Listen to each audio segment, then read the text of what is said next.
Mature deaths के पीछे की वजह का पता लगाने के लिए जब उनमें से कुछ लोगों के घर के एनवायरनमेंट को WHO ने स्टडी किया तो पता चला कि उन सबके घरों में एक चीज बिल्कुल कॉमन थी। ये सभी वो घर थे जहां पर या तो चूल्हे पर या तो केरोसिन स्टोव पर खाना बन रहा था, यानी उनकी मौत की वजह थी हवा, साधारण घर की हवा जो उन्हें धीरे धीरे कर अंदर से ही खा रही थी और वो समय से पहले ही मर गए। Now this was alarming. इस रिसर्च ने सीधा खतरे की सुई की नोक हमारे ओर फेर दी, क्योंकि अभी हाल ही में जो दुनिया के top 50 most air polluted cities की जो लिस्ट आई है उसमें 42 सिटीज अकेले इंडिया के थे।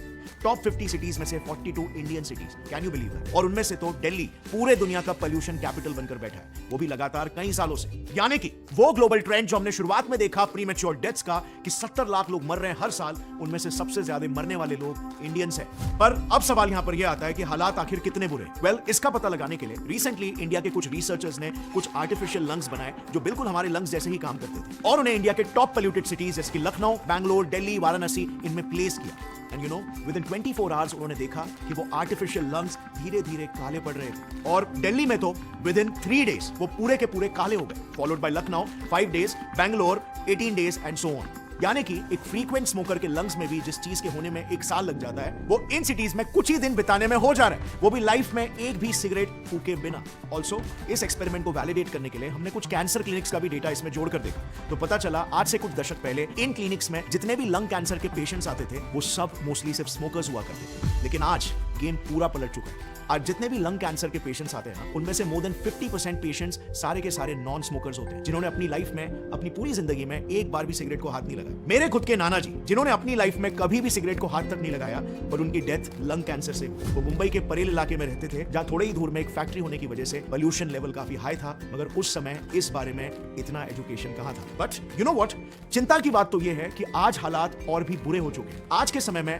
हर एक नॉन स्मोकर इंडियन, फिर चाहे वो जवान हो या इवन बच्चा, डेली का एटलीस्ट 5 से 10 सिगरेट्स इतने टॉक्सिन्स अंदर ले रहा है every day without even smoking. और ये कोई एग्जैजरेशन नहीं है, मैं कुछ ही देर में आपको प्रूव करके बताऊंगा। सो आखिर पिछले 10 से 20 सालों में इंडिया में ऐसा क्या बदला कि एयर क्वालिटी यहां पर बद से बदतर हो गई और आज ये इंडिया का नंबर 1 किलर बन गया? और उन लोगों का क्या जो इन मेजर मेट्रोपॉलिटन सिटीज के बाहर रहते हैं? क्या वो लोग टोटली सेफ हैं या वो भी जाने अनजाने में अपने आप को इन रिस्क से एक्सपोज कर रहे हैं, जैसे हमने चूल्हे के केस में देखा? वेल, इन सवालों के जवाबों के लिए हमें सबसे पहले यह समझना होगा कि साफ हवा और खराब हवा में अंतर ही क्या होता है, साइंटिस्ट इसे मेजर कैसे करते हैं और आपके एरिया की हवा आप कैसे जान पाओगे कि अच्छी है या नहीं। सो हवा की प्योरिटी को मेजर करने के लिए scientist air quality index AQI का स्केल यूज करते हैं, जो कि 0 से 500 तक का एक स्केल है जहां पर कम नंबर्स कम पोल्यूशन को दर्शाते हैं और ज्यादा नंबर्स ज्यादा एयर पोल्यूशन। अब इस AQI को नापने के लिए हर एक स्टेट में एटलीस्ट 2 से ज्यादा एयर क्वालिटी स्टेशंस बसाए जाते हैं। ये स्टेशंस क्या करते हैं? वेल, ये ऐसे बीटा एटेन्युएशन मॉनिटर नाम के एक स्पेशल सेटअप्स की मदद से उस पर्टिकुलर सिटी की हवा को सक करते हैं और फिर उनमें से जो टॉक्सिक पार्टिकल्स हैं उन्हें काउंट करके उस एरिया की एयर क्वालिटी का एस्टिमेट करते हैं। बेसिकली इस बीटा एटेन्युएशन मॉनिटर में एक फ्लैशलाइट लगी होती है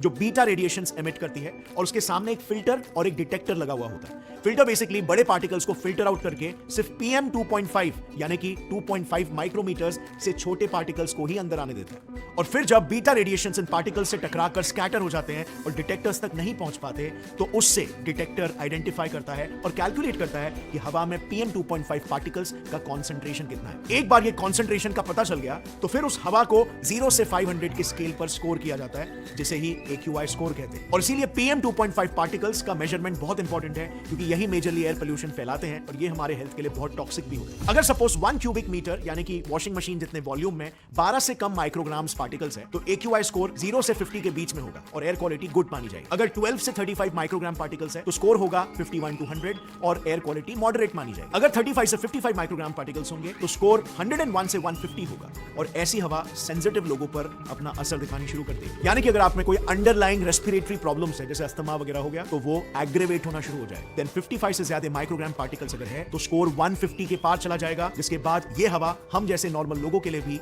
हानिकारक होना शुरू हो जाएगी और असर दिखाना शुरू करेगी। और इसमें 500 is the worst air quality. अब इमेजिन करो पिछले साल दिल्ली का AQI 999 टच कर गया था, यानी कि AQI स्केल के भी पार चला गया था जो लिटरली गैस चेंबर की तरह ही हो गया था। तो भारत के कैपिटल सिटी में रह रही जनता किस लेवल की जहरीली हवा ब्रीथ कर रही है? हमारे रिसर्च के हिसाब से हर 22 माइक्रोग्राम्स PM 2.5 पार्टिकल्स को इनहेल करना एक सिगरेट फूकने के बराबर है। सो अगर आप मुंबई में रह रहे हो तो आप on an average every day 2 से 3 सिगरेट जितनी टॉक्सिन्स को इनहेल कर रहे हो और दिल्ली गुड़गांव में तो 4 से 5। बट हमारे ये एस्टिमेट्स तो फिर भी ऑन द लोअर साइड है। डॉक्टर अरविंद कुमार, जो कि chairman of the institute of chest surgery and lung transplantation है, उनके कहने में तो 300 से 350 का AQI 10 से 15 सिगरेट स्मोक करने के बराबर है और दिल्ली में कई महीने AQI इजीली इतना टच कर ही जाता है। डॉक्टर अरविंद कुमार के ही प्रैक्टिस में उन्होंने कहा कि जब वो लंग ऑपरेशन के लिए छाती को खोलते हैं, उन्हें सिर्फ और सिर्फ काले फेफड़े ही दिखते हैं आज की तारीख में, इवन टीनेजर्स में।